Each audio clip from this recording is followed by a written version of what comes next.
मुख्य शासन सचिव मनोज आहूजा, राज्य आरक्षी महानिर्देशक जोगेश बहादुर खुरानिया मंचस्थस्थित जरूरीकालीन सहायता केन्द्र को गस्त करी यार कार्यकारिता परिचालना यार आधुनिकीकरण संपर्क में विस्तृत भाव समीक्षा करथिले।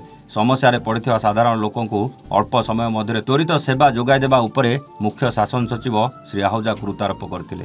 एथि निमंते उपयुक्त मानव संबल, अधिक जरूरीकालीन सहायता यान एवं अत्याधुनिक जंत्रपाति यानगुड़िक सुसज्जित करा जाई ईआरएसएस को अधिक सशक्त करने को मुख्य शासन सचिव निर्देश देइछन्ति। या सहित राज्य सरकार अन्य गुरुत्वपूर्ण विभाग गुड़िकरे नियोजित थिबा जरूरीकालीन यानगुड़िक ईआरएसएस संयोग करने संपर्क में सूचना देइथिले। ईआरएसएस दृढ़ीकरण निमंते राज्य सरकार पक्षर मिलता अर्थ राशि को सठिक समय खर्च करा नहीं बैठक में विस्तृत भाव आलोचना करा जायतिला।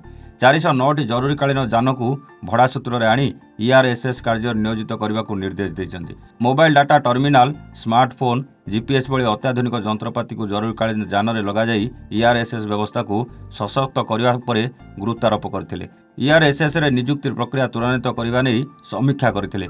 एही समीक्षा बैठक अतिरिक्त आरक्षी महानिदेशक तथा ईआरएसएस नोडाल अफिसर प्रतीक महांती समीक्षा बैठक को परिचालना करथिले।